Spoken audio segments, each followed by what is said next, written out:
On Christmas Eve, a tired waitress who could barely pay next month's rent slipped a handwritten note to the most feared billionaire in the city, never knowing that this quiet act of courage for a man who would never even remember her name would expose a poisoned glass, a fake Christmas charity, and a truth powerful enough to change thousands of lives. The luxury restaurant buzzed with low chatter and the soft clinking of cutlery, while warm golden lights and Christmas garlands wrapped everything in a polished, almost fake sense of comfort. Emma thought it would be just another endless holiday shift, carrying plates she could never afford to eat, until she saw that crystal glass set in front of him and felt her heart stop. What she did next wasn't about money or tips. It was about courage, and about the simple belief that no one should die while the world pretends to celebrate peace on earth. She had no idea that this small choice, made on a night everyone else would forget, would become the moment that forced a billionaire to finally feel human again and revealed who truly held the power in that glittering room. At his table, framed by poinsettias and a towering Christmas tree heavy with gold ornaments, Andrew raised the glass with the bored grace of a man used to expensive things. The light caught the water in a way that made it look almost innocent, and that was what terrified her most. Emma's fingers shook as she set down the breadbasket, her apron brushing the back of his chair, while the distant sound of carols floated through the air like a cruel lullaby. She slid the small folded note beneath his fingertips as if she were simply straightening the linen, the paper catching for a second on the edge of the plate. For a moment, he didn't even look down. He was still half listening to a message in his earpiece, half watching the room that always rearranged itself around his presence. Emma swallowed, feeling the weight of the kitchen doors behind her, knowing that if anyone saw what she was doing, she would be gone before midnight. The words she had scribbled felt too big for so little paper. Don't drink it. Andrew finally noticed the note, his brow tightening almost imperceptibly as he unfolded it with 2 fingers, as if it might stain him.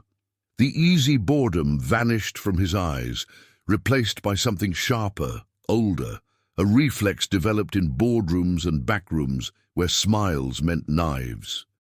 He glanced at the untouched glass, then at the girl in the plain white blouse and red skirt, standing a step too close for a waitress who was supposed to be invisible. Around them, laughter rose from the other tables like a chorus, but to Emma, it sounded distant and wrong. His hand moved slowly, lifting the glass halfway to his mouth, and for a heartbeat, she thought he didn't believe her, that this was the moment she would watch a man die in front of a Christmas tree. Her chest tightened so much it hurt. She could feel sweat on her spine, despite the soft, cool air of the dining room. Then his eyes found hers again, and she let everything she couldn't say bleed into her stare. Pleading, terror, the memory of whispered words in the service corridor. The world seemed to narrow to the space between his fingers and the rim of the glass. Andrew stopped. The glass hovered in the air for a long, fragile second, then descended untouched, back to the tablecloth with a muted sound that only they seemed to hear. Instead of calling the manager or brushing her away like a nuisance, he reached out and closed his hand around her wrist, not cruelly, but with the certainty of someone used to getting answers. Emma felt the room tilt as he pulled her a fraction closer, his voice low enough to disappear beneath the music. His first words pressing like a question against the edge of everything she knew. Words we do not yet hear, only see form on his lips as Christmas lights flicker over their locked, uneasy silence. For a long, stretched second, after he set the glass down, no one at the other tables seemed to notice that the air around Andrew and Emma had changed. The Christmas music kept drifting from the speakers, the chandeliers still shimmered, waiters still glided between tables like well-trained ghosts. Andrew's fingers remained around her wrist, his thumb feeling the frantic pulse beneath her skin, as if he were testing whether this was a prank, a mistake, or something deadly real. Then, with the smallest adjustment of his shoulders, he put his mask back on. the calm, controlled expression of a man who had seen every trick before. "I'd like to speak to her in private," he said, his tone polite enough to sound harmless, but firm enough that no one thought to refuse. Emma walked a step behind him as they crossed the dining room, painfully aware of every pair of eyes that might be watching, of every camera that might catch her too close to the most important guest. The carpet softened their footsteps, and the rich scent of roasted meats and buttered vegetables seemed to cling to her uniform as if trying to pull her back into her place. She caught a glimpse of herself in a mirrored panel, white blouse, red skirt, hair tied too tightly, the kind of person nobody remembered once the bill was paid. Ahead of her, Andrew moved with the unhurried confidence of someone who never had to ask permission to go anywhere. When he pushed open the staff door, the music and laughter muffled at once, as though they were stepping out of a party and into a colder, more honest world. The corridor behind the restaurant was lit by buzzing fluorescent tubes, their pale light flattening everything into tired shades of grey. The smell of bleach, coffee and frying oil replaced the perfume of the dining hall. Somewhere down the hall, a dishwasher clattered plates in fast, nervous rhythms. Emma felt the warmth of the restaurant fall off her shoulders like a coat, leaving her exposed in a place that suddenly felt less familiar than it had that morning. Andrew waited until the door swung shut behind them, and then turned, the easy charm gone, his gaze sharp as the edge of a broken glass. For the first time since she had started working there, someone in a suit was looking at her as if what she knew might matter. "Tell me exactly what you heard," he said, his voice low, each word cut clean like someone used to interrogating numbers and people until they made sense. Emma opened her mouth and nothing came out at first. All she could hear was the echo of male voices in that same hallway from earlier, the casual way they had spoken of death as if it were a scheduling issue. She swallowed and forced her lungs to cooperate, seeing again the shadows of two men leaning close to the open door of the storage room, their laughter too light for what they were planning. "They said the accident had to happen tonight," she managed, her fingers gripping the edge of her apron, "that once your glass was taken away, the problem would finally be solved." The words tasted metallic, like she was chewing on fear. Andrew listened without interrupting, his eyes never leaving her face, but she could see the tiny movements that betrayed him, the tightening of his jaw, the slight shift of his shoulders, the way his hand moved almost automatically toward his breast pocket before he stopped himself. He took the note from the table where he had set it, smoothing the creases with his thumb, as if hoping it might say something different now. Then he walked back to the door that led to the dining room, cracked it open just enough to see his table, his untouched glass still shining under the chandelier like a small, clear threat. When he closed the door again, the faint color had drained from his face, but his voice stayed measured. "People make jokes, exaggerate," he murmured, more to himself than to her, as if he wanted the world to be that simple. "It wasn't a joke," Emma said more firmly than she expected, surprised by the strength in her own voice. She told him about the way one of the men had tapped his watch, about how the other had said that once the body was taken care of, the foundation mess would disappear with it. She described the sound of their shoes walking away, their laughter fading, the cold weight that had settled in her stomach the moment she understood who the body was supposed to be. As she spoke, she realized how ridiculous it might sound to someone like him, just a waitress with no proof, no recording, only fear and a scrap of paper with 3 desperate words. Yet there she was, standing between him and a glass of water that suddenly looked like a loaded gun. Andrew stepped closer, close enough that she could see the fine lines at the corners of his eyes, the expensive cologne battling the harsh smell of disinfectant. "Do you know who they were?" he asked, and she shook her head, explaining that she had only glimpsed suits, recognized voices she had heard ordering staff around, but not faces. He considered this, his gaze shifting to the closed door again, as if he could see through it to the glittering room where his life was supposed to continue on schedule. The overhead light hummed, casting a faint halo on his dark hair, making him look less like a magazine cover and more like a man who had just realized he was in someone else's story. For the first time, she saw not power, but uncertainty in him, and that was somehow more frightening than his composure. Silence stretched between them, thick and uncomfortable, like the pause before a verdict. Emma's mind raced with every possible consequence, getting fired, being called a liar, being dragged back out into the hall in front of everyone who already thought she was replaceable. She thought of the rent due in 2 weeks, of the small wrapped gift hidden in her locker for her sister or child, of the dozens of times she had told herself to stay invisible, keep her head down, survive.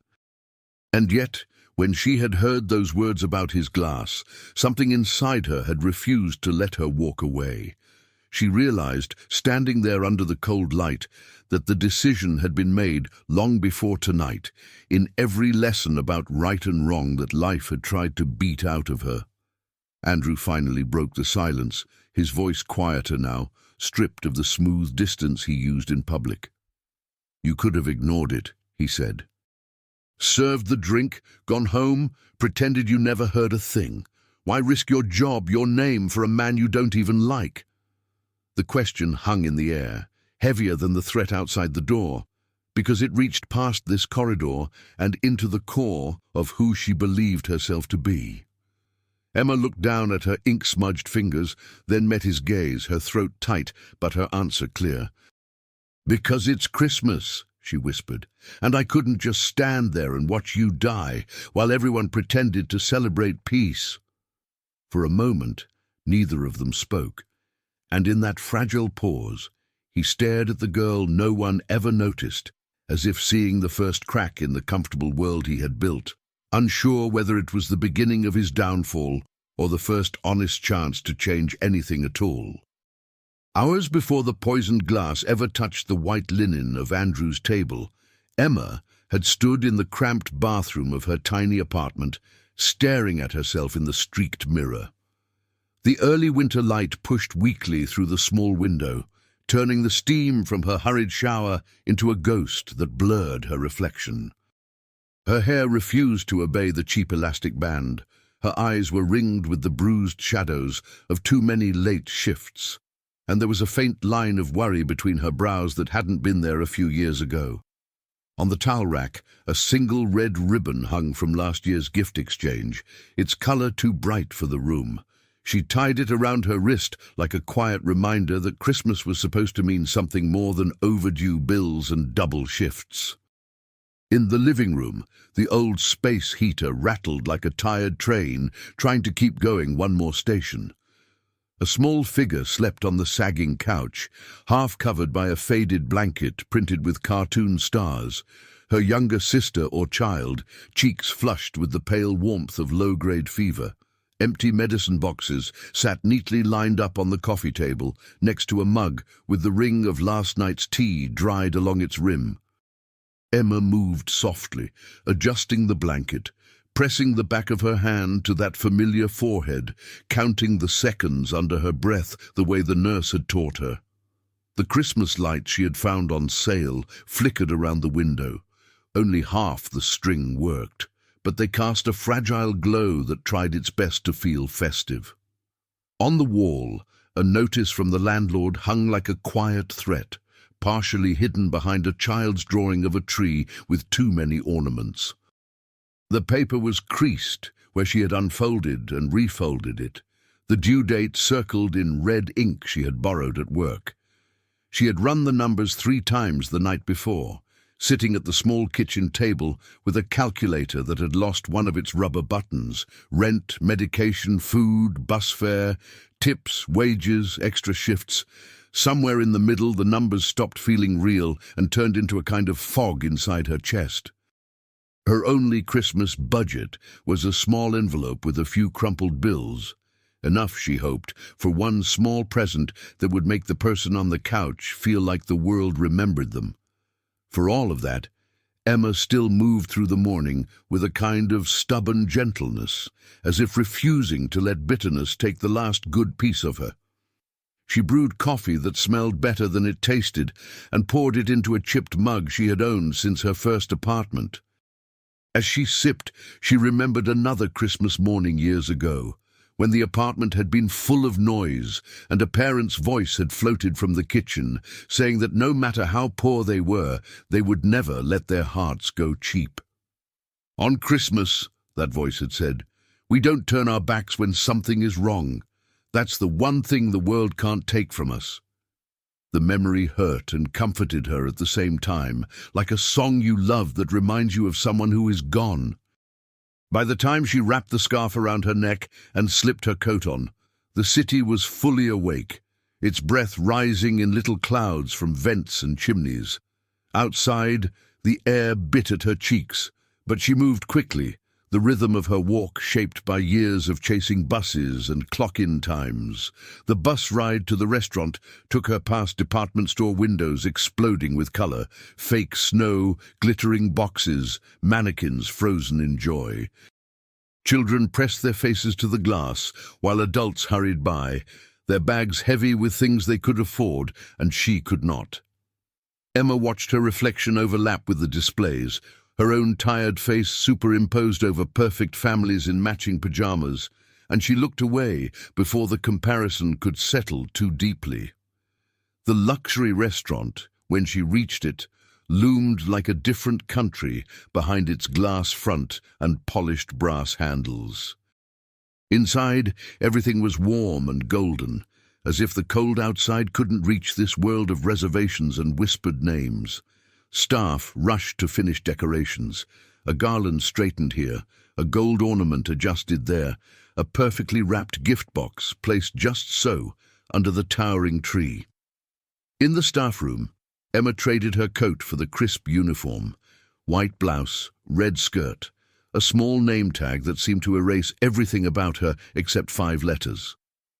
The manager gave the usual pre-service speech about smiles that don't ask questions and guests who must never feel uncomfortable. She nodded along, already feeling her real thoughts sink into the quiet pocket where she kept them during work. The morning turned into afternoon in a blur of polished silverware and folded napkins. Emma set tables she could never afford to sit at, running her fingers along the edge of each glass to make sure there were no smudges. Her mind drifted now and then to the apartment, to the person sleeping on the couch, to the envelope of cash hidden in a book on the shelf. She thought of slipping out early to hunt for a small present at the discount store a few blocks away, something bright and unnecessary that would still feel like a miracle. But she pushed the thought away. There was no slipping out on Christmas Eve in a place like this. Her job, tonight, was to be invisible and efficient, to make sure everyone else felt like the world existed, only to serve them. It was late afternoon when she first noticed the tone in the hallway begin to change. Orders came out sharper from the kitchen, managers spoke more quietly into their headsets, and the maitre d' walked with his chest a little higher, as if carrying news that could not be dropped. Someone whispered that he had confirmed his arrival, the billionaire, the owner, the man whose name opened doors and silenced complaints. Emma listened while pretending not to, polishing cutlery in the staff corridor. She had seen his photo in magazines, always framed by praise and headlines about generosity, the Christmas angel who gave millions away every year. To her, he had always been a distant figure, as unreal as the painted angels on the restaurant's holiday menu. She was on her way back from the walk-in fridge, arms wrapped around a tray of chilled glasses, when she heard the first fragment of the conversation that would change everything. The staff corridor, usually just a strip of tile and fluorescent light, felt narrower that moment, crowded by the sudden presence of low male voices. Emma slowed her steps without meaning to, her feet moving more quietly on the floor. Around the corner, near the storage room door that never quite closed right, someone laughed in a way that did not match the Christmas music, leaking faintly from the dining room. Instinct, the same instinct that had taught her which customers were dangerous and which were just loud, told her to proceed carefully. "Once the drink is taken away, the problem is solved," a smooth voice said, every syllable wrapped in a calm that made the words worse. There was a scrape of leather shoes on tile, the rustle of an expensive coat. Another voice, rougher, replied that the accident would be a tragedy. But tragedies happened, especially when powerful men worked too hard. Emma froze, the chilled glasses biting into her fingers, her back pressed against the cool wall just before the corner. The word poison slipped into the hallway as casually as a joke about the weather. And for a moment she wondered if she had misheard, if stress was playing tricks with the sounds. But then she heard a name, Andrew's name, and the phrase, "No more foundation mess," spoken with a satisfaction that made her stomach turn. In that instant, time seemed to slow down, stretching the space between one heartbeat and the next, until it felt like she might be torn in two by the decision forming inside her. She could step back, return to the kitchen, pretend she had heard nothing, let the evening unfold as it was supposed to in this polished world where people like her were background noise. Or she could cling to the words her parent had spoken years ago, the ones about Christmas and not turning away when something was wrong, and throw her fragile, precarious life in front of a danger meant for a man who probably didn't even know her name. Emma's breath came out in a thin cloud as she stood there perfectly still, listening to the conspirators walk away. And somewhere beyond the door, the first crystal glass for Andrew's table was being polished to a deadly shine. By the time Emma stepped back into the corridor after the voices had faded, her hands had gone numb around the tray of chilled glasses. She made it to the kitchen on instinct alone, setting them down with more force than she meant to, earning a distracted frown from the line cook. Orders were piling up, tickets hanging in a row like tiny flags of urgency, and the familiar chaos of service rushed around her, demanding that she move, carry, smile, forget. But the words poison, accident, and Andrew's name clung to her like the cold, following her with every step. As she picked up a polished crystal glass meant for his table, its weight in her hand felt different, no longer just expensive, but dangerous. When she returned to the dining room, the atmosphere had thickened into that particular kind of excitement that surrounded important guests. The tree seemed to shine brighter near his reserved spot, the garlands straighter, the candles steadier, as though the decorations themselves knew where to focus their light. Andrew had arrived, seated with a clear view of the room, his dark suit cutting a clean line against the warm gold of the place. Staff moved in subtle circles around him, pretending not to stare too long, trying not to spill anything in front of the man whose name hovered over their jobs like an invisible signature. Emma stood at the edge of that glow, heart pounding, the folded slip of paper burning in her pocket. Her decision to write the note had been clumsy and fast, made in the dim light of the staff station when no one was looking. She had torn off a corner from an order pad and written the words with a pen that sputtered twice, her fingers shaking so badly she nearly smudged the ink. Don't drink it. No explanation. No time for more. There was a kind of mercy in the simplicity of it. Either he would listen or he wouldn't. As she walked toward his table, the world seemed to narrow to the length of the path between the kitchen door and his place setting. Each step a small rebellion against the invisible command to stay silent. Now, standing with him in the service corridor, after everything had already gone wrong and right at once, Emma felt the full weight of what she had done.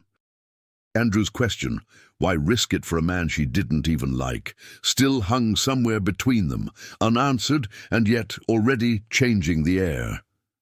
He studied her with an intensity that made her want to look away, but she held his gaze, partly out of pride and partly because it was the only thing keeping her from collapsing into the nearest chair.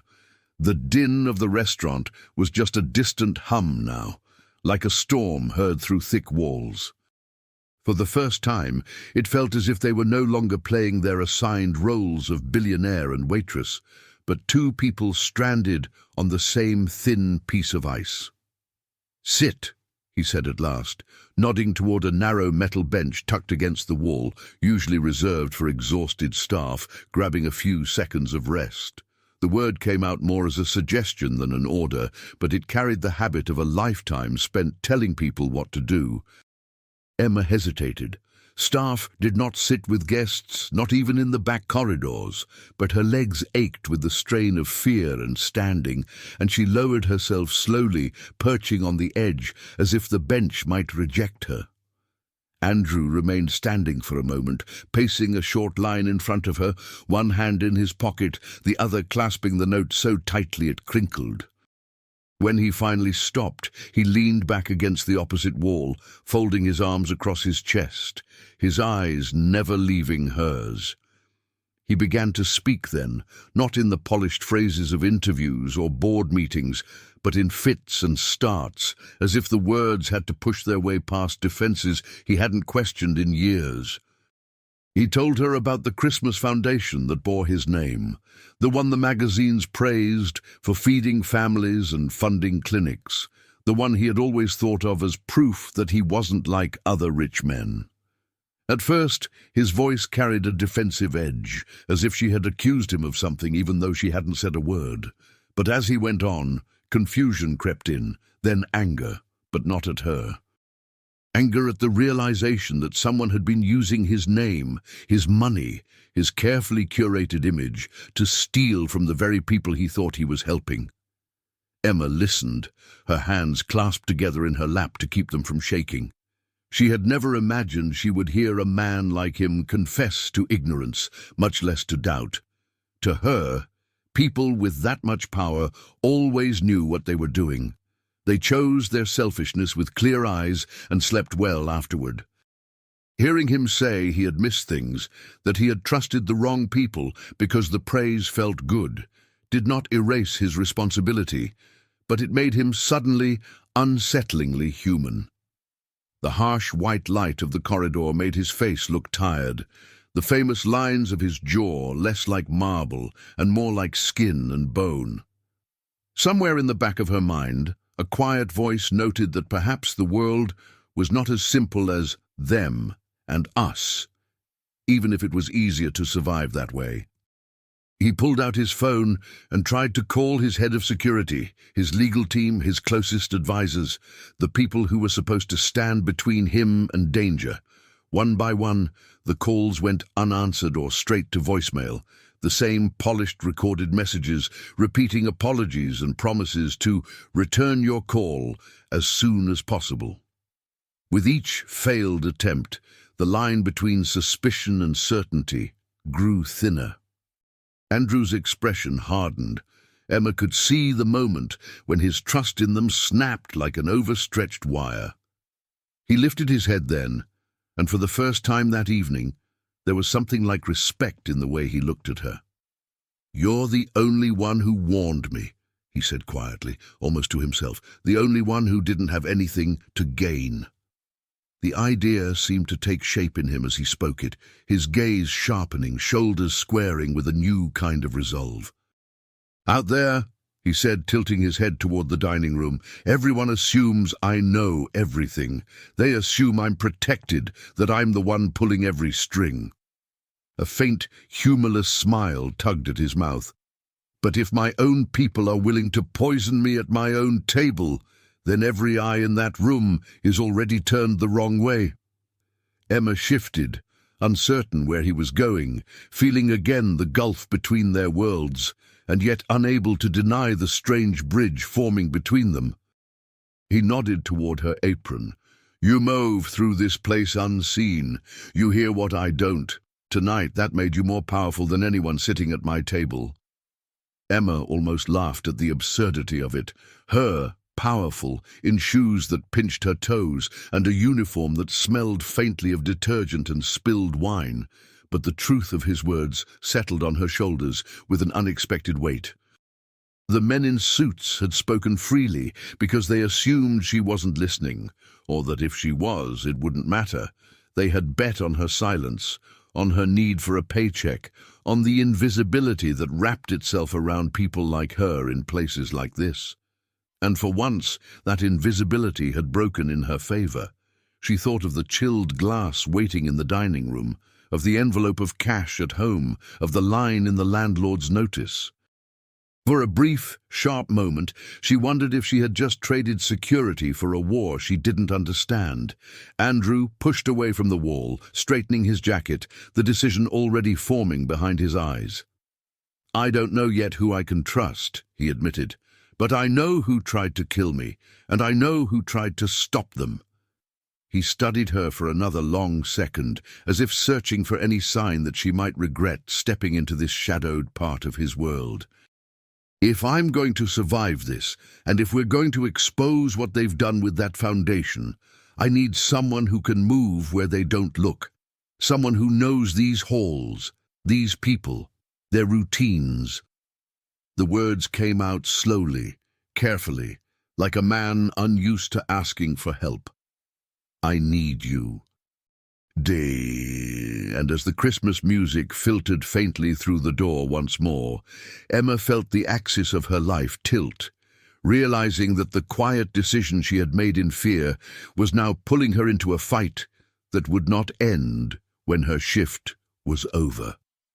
Back in the corridor, the thin comfort of their fragile alliance was already being tested by the weight of everything Andrew had not seen. He took a slow breath, the kind that seemed to press against old habits, and began to speak more clearly about the foundation that bore his name.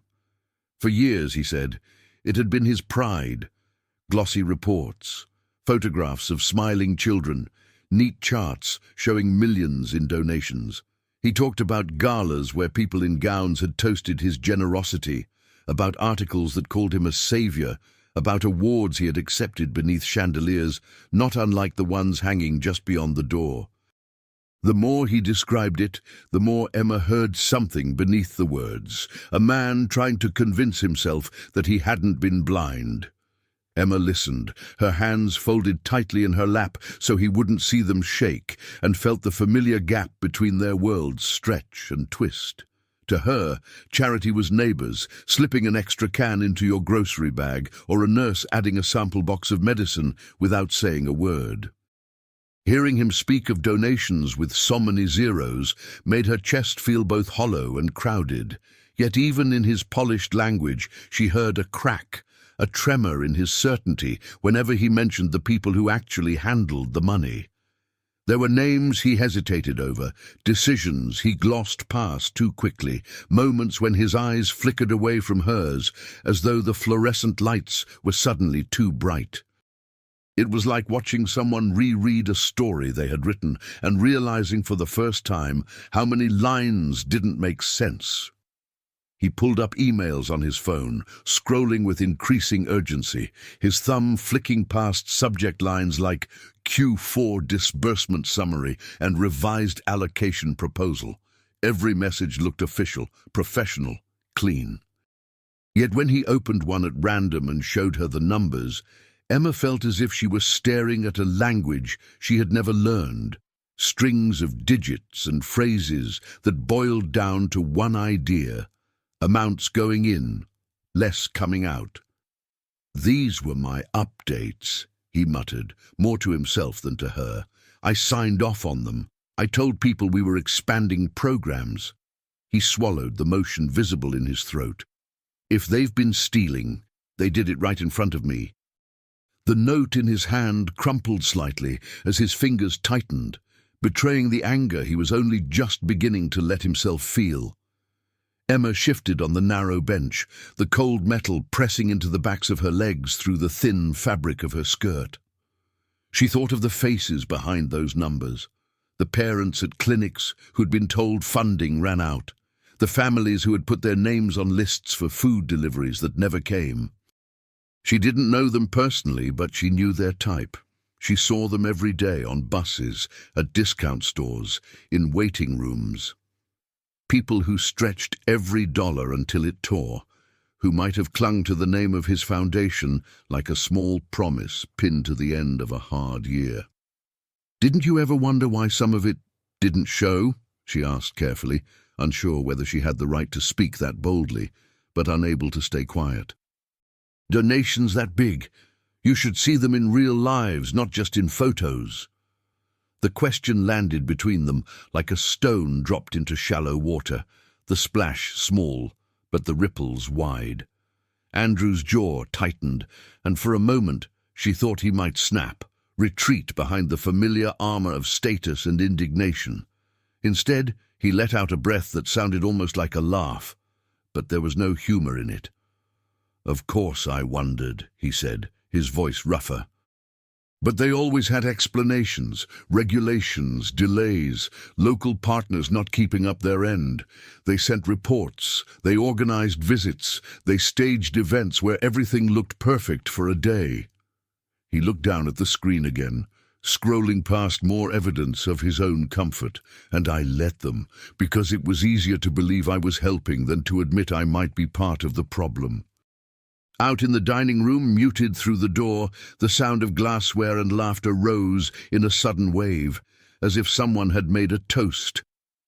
Emma pictured the conspirators among the guests, lifting their flutes, smiling their polished smiles, relieved that, for the moment, nothing had gone wrong. Somewhere near that shimmering table, a poisoned glass waited to be cleared away and forgotten, its brief, deadly purpose already obsolete. The disconnect between that glittering world and the harsh corridor was dizzying. Here, under flickering fluorescent lights, a girl in a stained apron and a man in a custom suit were quietly dismantling the illusion those same men were counting on. She wondered if anyone out there could feel the crack forming beneath their feet. Andrew made one more call. This time to a board member he had known for decades, a man he had once described in interviews as like family. The phone rang once, twice, then cut off with a sharp click, as though the call had been declined by a deliberate hand.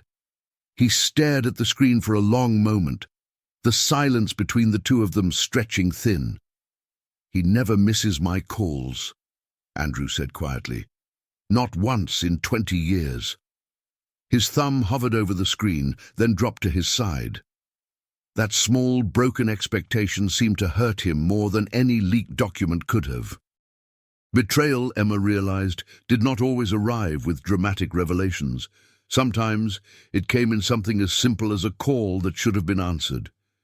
She watched him struggle with that realization, saw the way it rearranged his posture, as if a piece of invisible armor had fallen away and left him exposed.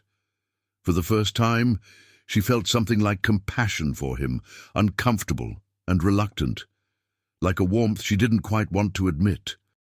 She thought of her own disappointments, the landlord's notice, the absent parent, the promises of next month will be better that had never materialized. Pain she knew was cheaper where she came from, more common, but it was still pain. "So all this time," she murmured almost to herself, "while people were counting on those donations, someone was counting on you not looking too closely." She lifted her gaze to his, the question forming before she could stop it. "How many people do you think suffered because you trusted the wrong ones?" The words were not cruel, but they were honest, and they landed with the weight of a verdict he had been avoiding. Andrew's eyes closed for a moment, just long enough for her to see the flicker of shame pass across his face, and when he opened them again, something had changed. The easy certainty, the comfortable belief in his own goodness, had slipped away, leaving him standing on much thinner ground. He looked older then, not in the way magazines meant when they talked about aging, but in the way of someone finally feeling the full cost of their choices. The fluorescent light hummed overhead, the corridor smelled of bleach and fatigue, and somewhere beyond the door, the conspirators' laughter rang false against the fragile carols. "I don't know," he admitted at last. the words rough-edged. "But I'm afraid I'm about to find out." And in that admission, Emma sensed not just regret, but the beginning of a reckoning that would demand far more of him than any poisoned glass ever could. For a while after Emma's question, Andrew didn't speak. The corridor seemed to shrink around them, the hum of the fluorescent lights growing louder, as if the building itself were waiting for his answer. He turned the phone over in his hand, screen dark, a small gleaming symbol of all the calls that had not been answered and all the warnings he had not wanted to hear. Pride had always felt like armor to him, something polished and strong that kept the world's judgments at a distance. Only now did he realize how much it had also blocked his own eyes. He lifted his gaze to hers and saw no accusation there, just a quiet, painful truth that refused to look away. He pushed off the wall and walked toward the narrow window at the end of the corridor, the soles of his shoes whispering against the worn tile. Outside, the city glowed under a thin veil of snow, streetlights turning each drifting flake into a tiny, falling star. From this height it looked peaceful, almost gentle, as if the world were pausing to breathe between one year and the next. Somewhere out there were the families who had lined up for help his foundation had promised, the clinics that had counted on funds, the shelters that had prepared beds that never arrived. He realized with a hollow twist in his chest that his pride had let him stand at windows like this and believe that money alone made him good. Memories rose uninvited. A junior accountant who had once tried to raise a question in a meeting and had been gently, firmly talked over. A partner who had warned that one particular executive was too smooth and whom Andrew had dismissed as jealous. A letter from a small-town director describing delays in payments that he had forwarded without reading twice. Each recollection now felt like a thin, accusing finger pointing back at him. He had loved the headlines that called him the Christmas angel, had let glossy magazines photograph him beside carefully chosen children and ribbon cuttings, and he had told himself it didn't matter if the story was simplified, as long as the checks kept flowing. Only now did he understand that stories built for praise left plenty of room for thieves to move in the shadows. Behind him, Emma stayed on the bench, hands folded together, but her presence filled the corridor in a way that surprised them both. She was not powerful, not wealthy, not educated in the language of reports and audits, yet she had seen something he had missed, simply because she had been willing to listen where others assumed there was nothing worth hearing. The thought unsettled him, not because it diminished him, but because it exposed how small his circle of trust had truly been. He had surrounded himself with people who spoke his language and echoed his comfort, and in doing so, he had made himself deaf to quieter truths. The girl in the stained apron had done more to save his life tonight than all his security measures combined. He turned back from the window, the decisions settling over him like a coat he hadn't planned to wear but could no longer ignore. "I built an empire on the idea that I see further than most people," he said slowly, as if confessing to a stranger in a confessional booth. "But you saw what I didn't, because no one cared if you were listening." There was no bitterness in his tone, only a weary recognition that stung as much as any accusation. "They counted on my pride to keep me comfortable, and on your silence to keep you invisible." His eyes met hers again, and this time the distance between Billionaire and Waitress felt less like a wall and more like a narrow bridge, trembling but real. Emma shifted, unsure what to do with the strange respect she saw dawning in his expression. She was used to anger, to dismissal, to people in suits blaming the lowest rung when something went wrong. She was not used to apologies that weren't quite spoken, but hung heavy in the air. Part of her wanted to pull back, to remind herself that men like him always found a way to land on their feet, while people like her were left counting the bruises. Yet another part, the one that had written the note, and walked toward his table, knowing it might cost her everything, recognized the moment for what it was. Not redemption, not yet, but the first crack in a wall he had spent years building. That crack, she sensed, might be the only way light could get in. He slipped the crumpled note into his pocket as if it were something fragile, not just a piece of paper he could easily throw away. "If I walk back into that room and pretend nothing is wrong, they win," he said quietly. "If I confront them with nothing but anger, they'll bury me, and anyone who stood near me when the glass was poured."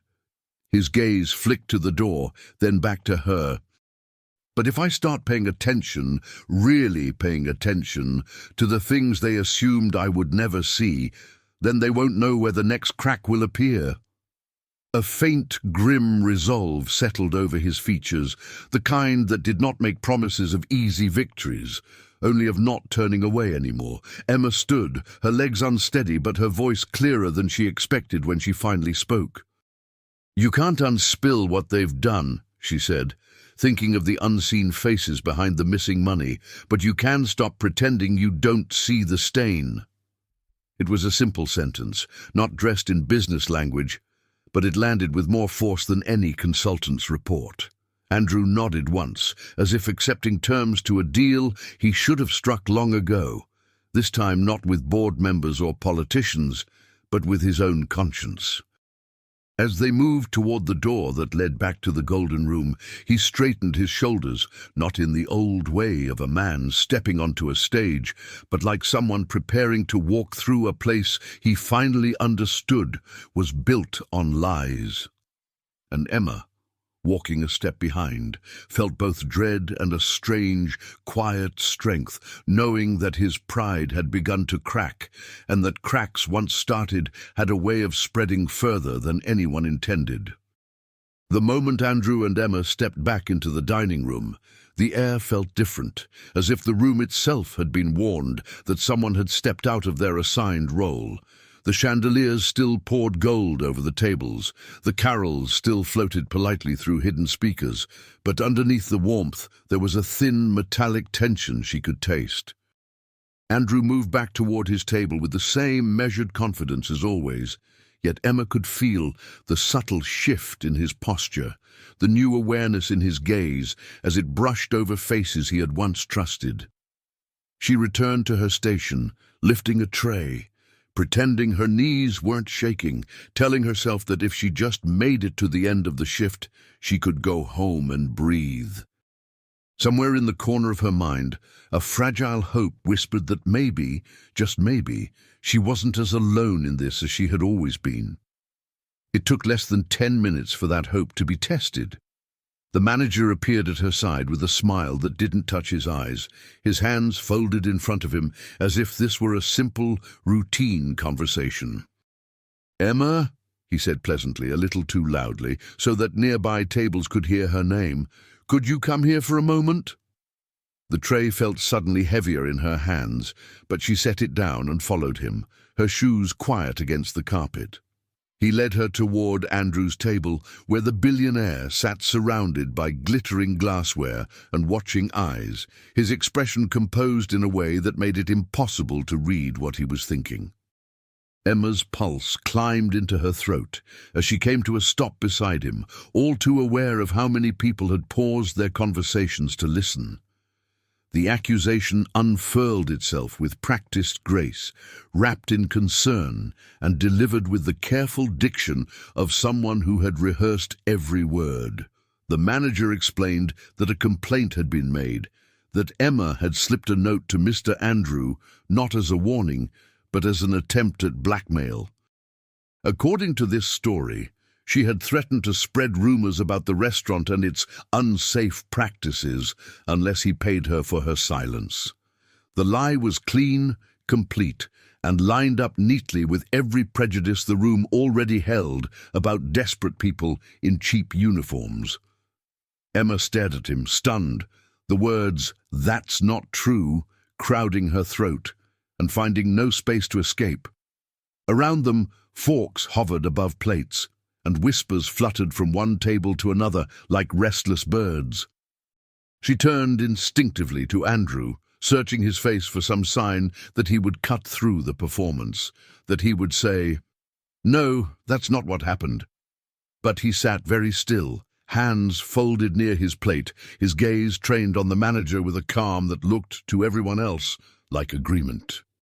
Inside, he was calculating, measuring the danger in every possible response. The spies among his partners, the eyes waiting to see whether he would side publicly with a waitress against his own staff. He understood that if he protested too loudly, he would be confirming that something strange had passed between them, drawing unnecessary attention to the one person who had overheard the plan to kill him. To keep her tethered to him in front of these people might be the same as signing her death warrant. The terrible choice carved itself across his silence like a hidden wound. The verdict came without a trial. With a sorrowful shake of his head and a sigh meant to sound reluctant, the manager announced that such behavior could not be tolerated, not in an establishment of this standard. Emma was terminated effective immediately, he said, the words crisp and final, as if he were cutting a thread. A security guard appeared at his side, as if conjured, ready to escort her away, while the diners lowered their eyes or watched with morbid curiosity, eager not to be associated with the scandal, yet unwilling to miss the show. Humiliation rose hot in her face, stinging her eyes, but she refused to let the tears fall where they could see. She lifted her chin instead, clinging to the last scrap of dignity she had left. As she was guided toward the back door, Emma glanced one last time at Andrew and saw only his stillness, not knowing that beneath that unmoving surface he was making a different, quieter promise. To remember this moment when it came time to decide who would truly be cast out of this glittering world. The door slammed behind her with a hollow thud, and in the narrow alley beyond, a black car idled with its engine running, waiting in the snow like an unanswered question with teeth. The cold in the alley struck Emma like a slap, sharp and clean after the thick perfumed air of the dining room. Snow fell in lazy spirals, decorating garbage lids and cracked concrete with a softness that felt almost insulting in its beauty. The back door thudded shut behind her, cutting off the muffled hum of music and laughter, as if someone had turned down the volume on an entire world. For a long moment, she didn't move, her fingers clenched around the strap of her bag, the words "terminated effective immediately," ringing in her ears like a bell that wouldn't stop. She had known she might lose something by speaking up. She hadn't imagined she would be thrown out into the winter with her dignity still stinging like a fresh burn. At the end of the alley, a dark car idled, its exhaust curling into the night in small white clouds. Its windows were tinted, black as pooled ink, hiding whoever sat inside, if anyone did at all. The engine's low growl filled the narrow space between brick walls, a steady, patient sound that made the hairs on her arms rise beneath her thin coat. Maybe it was nothing, just a pickup for a late guest or a staff member. But after what she had heard in the corridor, coincidence no longer felt neutral. She took a few cautious steps toward it, then stopped, every instinct honed by years of surviving on the edge, whispering that some doors, once opened, never closed the same way again. Inside the restaurant, far away, yet only a wall's thickness from her, Andrew sat beneath the glittering chandeliers and let people toast to his health with wine he suddenly found hard to swallow. The conspirators smiled with practiced ease, their eyes sliding over him like knives wrapped in velvet, amused at the little scene with the troublesome waitress now neatly removed from the picture. He lifted his glass when they did, but his thoughts were in the alley, with the girl he had just let be dragged out like a problem cleared from the floor. His silence had not been indifference, it had been a calculation he hated himself for making. The terrible hope that distancing himself might keep her off the list of loose ends someone might want to tie up. He had never felt his own wealth so useless as he did in that moment, trapped in a golden cage of etiquette, while the only person who had tried to save him stood outside in the snow.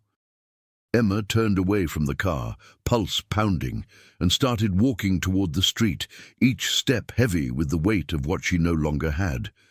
The wind slipped through the thin fabric of her coat, threading icy fingers along her spine as she left the alley and joined the stream of ordinary life beyond. People hurried past with shopping bags and red scarves, their laughter rising in short, bright bursts that sounded like they belonged in another universe. She moved among them like a ghost, invisible despite the storm raging inside her chest, the humiliation of being tossed out mixing with a deeper, quieter ache, the sense that she had been foolish to believe courage might be rewarded with anything but loss. The restaurant's glowing windows receded behind her, shrinking into just another patch of light in a city full of places where she did not belong. She only stopped when a small nativity scene in a shop window caught her eye, a humble display of worn figurines and a plastic star that flickered slightly, as if unsure it had the right to shine. Emma drew closer, her breath fogging the glass, watching the tiny, frozen faces of shepherds and angels, leaning toward a child who had nothing but straw and the promise of love. The day's events crashed over her then. The landlord's notice on the wall at home, the feverish face on the couch, the poisoned glass, the note, the dismissal, the silent billionaire who might be coward, strategist, or both. Her throat tightened as she whispered, barely loud enough to hear herself, "If doing the right thing costs everything, was it still right?" The question hung there between her and the flickering star, unanswered, as snow gathered on her shoulders like a quiet, cold hand that refused to let her forget what she had chosen. Emma stood there longer than she meant to, the cold pressing through her shoes as the little nativity scene blurred behind the film of her tears. Cars slid past on slushy streets, their headlights washing stripes of white and gold over the glass, turning the tiny plastic star into a comet that never moved. She wiped her face with the back of her hand, annoyed at herself for crying out here where anyone could see, and tried to summon the familiar numbness that usually carried her through bad days. It wouldn't come. Tonight had sliced too close to the bone. She straightened her shoulders at last, telling herself she had no choice but to keep walking. There was medicine to buy, rent to somehow beg time on, and a story she would probably never tell anyone. "Emma?" a voice called, tentative but warm, from somewhere behind her. She turned quickly, her pulse jumping, half expecting to see a manager, a guard, or worse, someone from that dark car in the alley. Instead, she saw a hunched figure in a thin jacket, breath puffing in uneven clouds, a familiar face she had always known more by silhouette than conversation. It was Luis, the older dishwasher who had worked at the restaurant longer than anyone, the man whose hands were always in hot water and whose eyes missed nothing. Snow clung to his hair and shoulders, and in the dim streetlight he looked like a saint carved out of tiredness and soap suds. He hurried toward her with the cautious steps of someone who had spent his life trying not to be in the way. "They threw you out," he said, not as a question, but as a sorrowful fact, his gaze flicking over her coat and the shock still stamped across her face. Emma tried to shrug it off, to joke that maybe they'd done her a favor, but the words came out brittle and unconvincing. Luis shook his head slowly, lines deepening at the corners of his eyes. "I saw his smile," he murmured, meaning the manager's, "the way he was too ready for it. That wasn't about one note." His fingers, red from years of hot water, curled into his pockets like he was holding on to something.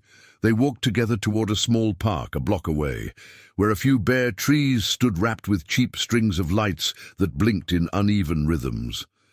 Luis guided her to a bench near a lamppost, the metal cold even through her coat as she sat. For a moment they simply watched the snow gathering in thin layers on the empty swings, the city noise softened to a distant hush. Then he spoke, words slow and careful, like plates he didn't want to drop. He told her he had been clearing dishes near Andrew's table, had seen the untouched glass, and later another one brought out to replace it, the old one vanishing into the kitchen without a word. He had noticed the manager's eyes, the quick glances exchanged between certain men in suits, the way their shoulders relaxed only after she was gone. "I don't hear as well as I used to," Luis admitted, tapping his ear with a rueful smile. "But I see more than they think." From his pocket, he pulled out a crumpled strip of receipt paper and, to her surprise, a small, slightly blurry photo on his old phone, taken from the edge of the corridor, showing two of the conspirators leaning close in the staff hallway. "I knew something was wrong when they started talking in the back instead of in their private room," he said. "People with nothing to hide don't whisper where the staff walk." Emma stared at the tiny image, her heart squeezing at the thought of this quiet man, risking trouble he couldn't afford just because his instincts told him the air had shifted. For a moment, the world felt a fraction less lonely. Luis hesitated, then reached into his other pocket and unfolded a business card, the edges damp from his palm. "After they marched you out," he continued, "the maitre d' slipped this to me when no one was looking. Said if you were safe, I should make sure you got it." He handed her the card, and Emma's breath caught when she saw the name, Andrews, and a handwritten number beneath, followed by 4 simple words: "If she's safe, call." The ink was slightly smudged, as if written in haste. The snow seemed to fall more quietly around them as she turned the card over in her fingers, the weight of it impossibly heavy for such a small piece of paper. Somewhere deep inside the tangle of fear and hurt, a thin thread of hope tugged, asking a question she wasn't sure she was ready to answer. What if losing everything at that restaurant was not the end of her story, but the doorway into a fight much larger than her own survival? The business card felt almost absurd between Emma's fingers, too clean, too crisp for hands that still smelled faintly of dish soap and cold air.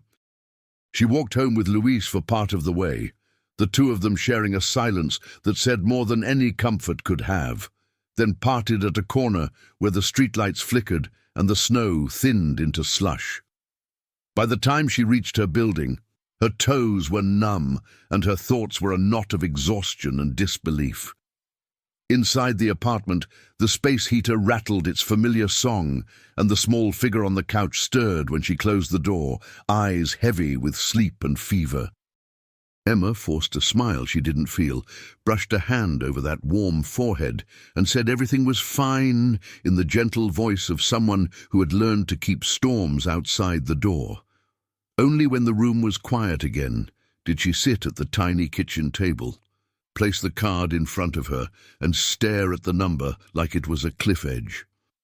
She wasn't sure she should step over. Across the city, high above streets washed in Christmas lights and late-night traffic, Andrew stood alone in front of a wall of glass, his reflection superimposed over 100 glowing windows. His penthouse was quiet in the way expensive places often were. Too much space, too few voices, its polished floors and curated art suddenly feeling more like a museum of a man he wasn't sure he wanted to be anymore. His phone lay on the coffee table beside scattered printouts he had ordered from home servers and office backups, emails, transaction logs, internal memos that, when placed side by side, began to form an ugly picture he could no longer ignore. He had made calls all evening, each unanswered number another thread cut from the life he thought was secure, each silence confirming that the betrayal Emma's warning had revealed went deeper than a single glass on a single table. In the quiet between those failed calls, he had written the message on the card and sent it through the only channel he hoped his enemies weren't watching, the hands of a tired maitre d' and an old dishwasher who had never been invited to any boardroom. When Emma finally picked up her cheap phone and dialed, her fingers shook so much she had to press each number twice to be sure. The line rang only once before it connected, and his voice came through, not polished as it had been in the restaurant, but rough with fatigue and something that sounded like relief. They traded only a few words at first, she confirming she was safe, he apologizing in a way that didn't dress itself up as strategy, both aware that too much said tonight could be overheard by the wrong ears. He told her briefly about the calls that had gone unanswered, about the files he was now combing through, about the poisoned glass that had vanished from the restaurant as if it had never existed. Then, after a pause that felt strangely sacred on both sides of the line, he asked her to meet him the next morning in a place that surprised her. Not an office with guards or a hotel suite with locked doors, but the small neighborhood church near her apartment, the same one whose bells she heard every Sunday. "If we're going to tell the truth," he said quietly, "I want to start somewhere that still remembers what it's supposed to mean." Just as the call ended and the night folded back around her, Emma looked toward the faint outline of the church steeple beyond her frosted window and felt the story of her life pulling her toward a morning she did not yet know how to face, only that she could no longer run from it. Morning came grey and quiet, the kind of winter light that made everything look a little softer and a little more tired. Emma walked toward the small neighborhood church with her hands buried deep in her coat pockets, the snow packed down on the sidewalk by 100 ordinary footsteps. The building itself was simple: brick walls, a wooden door, a modest steeple with a cross that leaned just slightly, like even it had known too many storms. Red ribbons framed the entrance, and a plastic wreath hung crookedly on one side, its faded berries trying their best to look festive. As she pushed the door open, the scent of old wood, melted wax, and something like dust and incense wrapped around her, calming and unsettling at the same time, as if she were stepping into a memory she hadn't lived but somehow recognized. Inside, the church was nearly empty, just a few rows of worn wooden pews and a handful of candles flickering near a small altar dressed in white. Colored light filtered through stained glass windows, painting hesitant stripes of blue and red across the floor and onto the man sitting alone halfway down the aisle. Andrew looked smaller here than he had at the restaurant, stripped of tailored context, his dark coat blending into the shadows, his posture less like a king on a throne and more like a man waiting for a verdict. On the pew beside him lay a folder thick with papers, pages marked with yellow tabs, corners bent where they had been gripped too hard. Emma hesitated at the back for a heartbeat, then walked slowly toward him, the soft creak of the wood under her shoes sounding louder than any Christmas carol. He greeted her not with a handshake, but with a quiet nod, his voice low when he finally spoke, the echo swallowed gently by the vaulted ceiling. He showed her what he had printed through the night, emails, where questions about missing funds had been deflected, spreadsheets that did not quite add up, internal memos about restructuring allocations and optimizing image impact that, when read together, translated into one ugly truth. Money meant for those who had nothing had been funneled back into the pockets of people who already had too much. Emma listened as he admitted in plain words that his pride and trust had helped build the perfect hiding place for thieves, that he had liked being called a savior too much to ask why so many still needed saving. They began to piece their information together, her memory of the plotting in the corridor, Luis's blurry photo on her phone, his documents laid out like a confession on the pew between them. For a moment, in the glow of colored light and trembling candles, it felt as if they might actually have enough truth to fight back, until a shadow stretched long across the aisle from the entrance, and a familiar voice slid through the quiet like a knife wrapped in silk. "You really should have taken the drink, Andrew. It would have been easier for everyone." Emma turned toward the doorway, her breath catching as the figure stepped out of the grey light and into the soft glow of the church. It wasn't some distant stranger or cartoon villain. It was a face she recognized from news photos and charity galas, the man Andrew had once called the safest pair of hands I know. Victor Hale, his longtime advisor, the architect of so many deals. Here, without the armor of a tailored three-piece suit, he still carried himself like someone who believed the world would rearrange to make room when he walked. His eyes traveled from Andrew to the folder on the pew, then to Emma, taking in the whole scene with a quiet, contemptuous amusement that made the hairs on her arms rise. He moved up the aisle with unhurried steps, as if approaching an altar he intended not to worship at, but dismantle. Victor stopped a few feet from them, letting the silence and the holiness of the place do part of his work, twisting reverence into pressure. He spoke softly, almost kindly, as if they were discussing an unfortunate business hiccup instead of poisoning and stolen lives. His words wrapped in the polished language of damage control, reputation, and mutual protection. He framed the attempted murder as an overreaction by nervous partners, the siphoned funds as temporary reallocations, all things that could be tidied away if Andrew would sign a few papers, step back from the foundation, and let the professionals handle the fallout. Emma listened, stomach tight, as he folded the suffering of thousands into neat phrases about maintaining stability and not confusing the public, as though the poor existed only as background in a story about his client's comfort. In his version of events, the real danger wasn't what they had done, but what might happen if Andrew chose to make it public. Andrew sat very still on the pew, hands resting on his knees, his features calm, in a way that made Emma uncertain whether he was crumbling or hardening. Victor laid the choice out like a menu: cooperate, sign over control, keep the truth buried, and live a long, comfortable life, or pursue this crusade, drag the Foundation's name through scandal, and watch good programs collapse along with his own reputation, with no guarantee anyone would end up better off. The words slithered into every corner of the small church, making even the candles seem to flicker with doubt, as if the room itself were unsure which version of good to believe in. Emma could see the conflict etching itself into Andrew's jaw, the war between the man who had loved his image and the one who had begun to see the cost of it. As Victor finished, he tilted his head and asked almost gently which weight Andrew could truly bear: the guilt of silence, or the chaos of telling the whole truth and watching the world burn through everything he thought he'd built. For a long moment after Victor's question, the church felt like it was holding its breath, the air thick with incense and lies. Andrew stared at the stone floor, seeing not the neat rows of tiles, but faces, the children in glossy brochures, the tired parents at ribbon cuttings, the girl in the corridor who had written, "Don't drink it," with shaking hands. Pride tugged one way, whispering about legacy and control.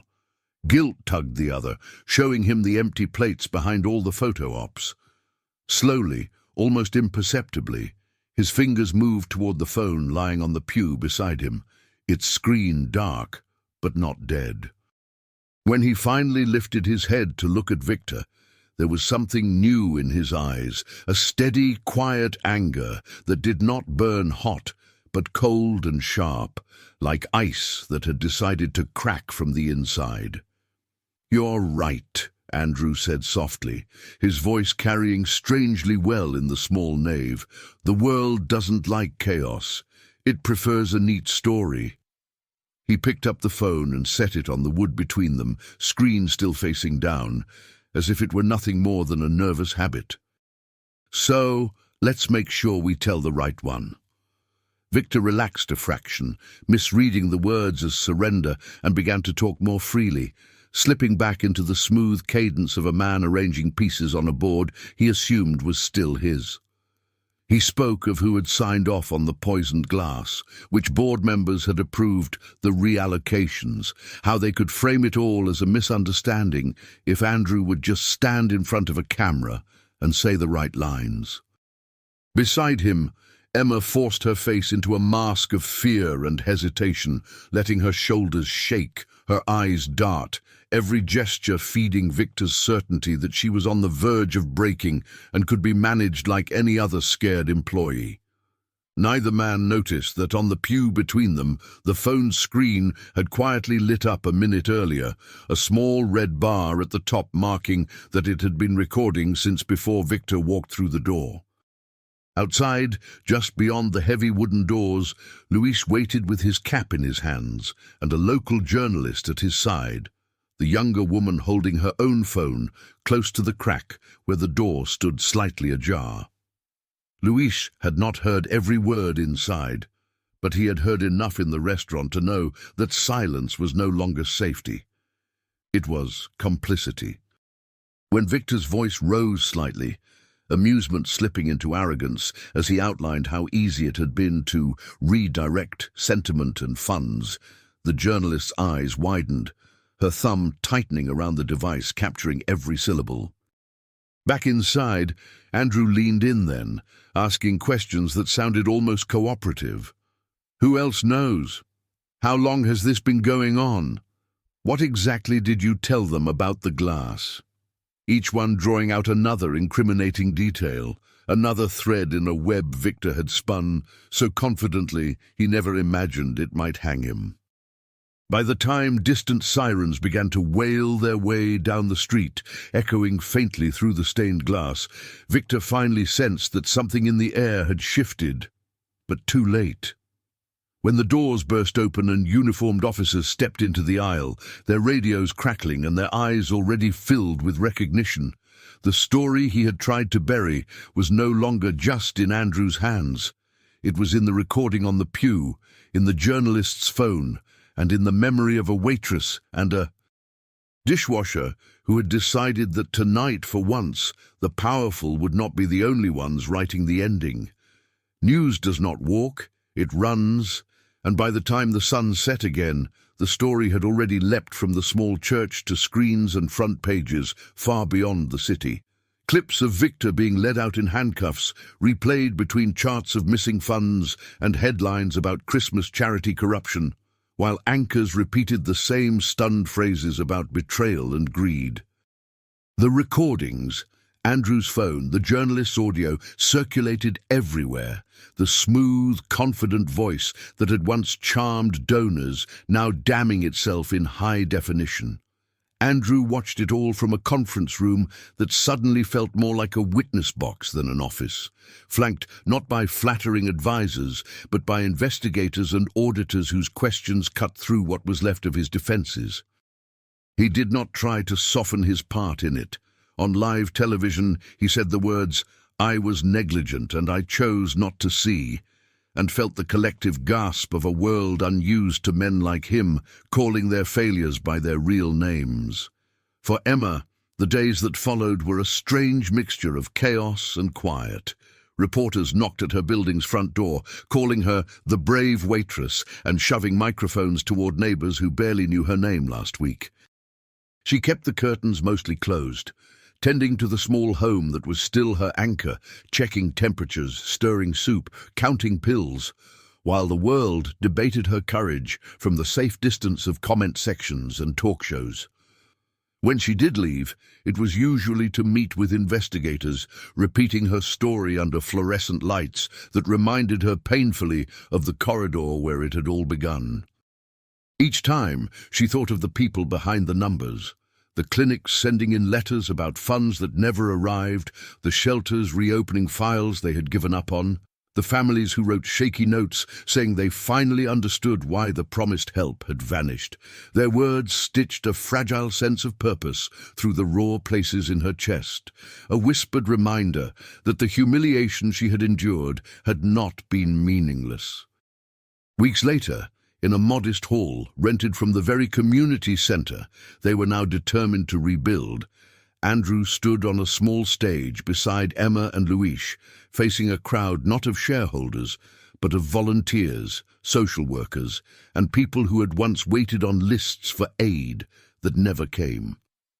There were no chandeliers here, just strings of paper stars and folding chairs, the microphone slightly crackling as he spoke. He announced that the old foundation had been dismantled, its accounts laid bare, and that the recovered funds would be placed under the oversight of an independent board that included those who had been hurt by its failures, not just those who had profited from its name. Then turning toward Emma with a seriousness that made the room fall utterly silent, he asked her, in front of everyone, to take a paid role helping lead the new, rebuilt work, not as a symbol, but as a decision-maker, someone whose job would be to ensure that the invisible were never ignored again. As the applause rose around her like a wave, Emma felt tears sting her eyes, not just for the offer, but for the long, hard road that had led her from a slammed back door to this unexpected place of honor.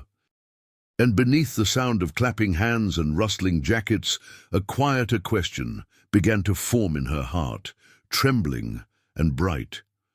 Could she really learn to believe that her life was meant for more than simply surviving other people's choices? 1 year later, Christmas didn't glitter like it used to, but it felt more solid under the skin. The old community center hall had been painted fresh, its walls now covered with children's drawings instead of sponsor logos, and long tables were set with simple food that actually came from the budget, not from a photo shoot. Families moved through the room in slow, grateful currents, balancing plates and laughter, while volunteers in mismatched sweaters refilled trays and wiped small spills without anyone barking at them about presentation. Near the entrance, a donation board showed exactly where each dollar had gone, handwritten in clear letters that even tired eyes could follow. It was not glamorous, but it was honest. And in the warm, noisy air, honesty felt more like a miracle than any chandelier ever had. Andrew moved quietly along the tables, carrying boxes, straightening chairs, stopping when a small boy tugged on his sleeve to show him a drawing of a house with too many windows and a crooked sun. His suit was gone, replaced by a simple sweater and rolled-up sleeves, and though some people still recognized him, the way they looked at him had changed. There was respect, yes, but also a cautious kind of expectation, as if they were waiting to see if his promises would survive the next headline. He didn't mind the scrutiny. He had learned, painfully, that being watched could be a kind of grace if it kept you from drifting back into comfortable blindness. Across the room, his gaze caught on Emma, standing by a folding table turned information desk, patiently explaining new programs to an elderly couple and circling dates on a printed calendar for them to take home. Her name tag no longer held just 5 letters. Below it, in smaller print, were the words Program Director, and every time he saw it, he was reminded that power, when shared, no longer felt so heavy. Emma felt the hum of the room settle into her bones, like a song she had always known, but only now remembered the words to. Her days were still long, filled with meetings, forms, and the endless work of turning good intentions into groceries and medicine and shelter. But now, when she went home at night, she carried stories instead of just exhaustion. She watched as Luis shuffled in from the kitchen with a tray of steaming rolls, a paper crown from a Christmas cracker askew on his head, the children trailing behind him like he was some low-budget but beloved king. For a moment, she let herself step back and see the line that connected the frightened girl with the note to the woman standing here now, and her heart swelled with a gratitude so deep it almost hurt. And as she later sat down to record the story for those who would only ever know it through a screen and a voice, she closed her eyes and said, with all the quiet conviction of someone who had seen lives change, including her own, "If this story touched your heart, leave a heart in the comments and subscribe for more stories about kindness and redemption."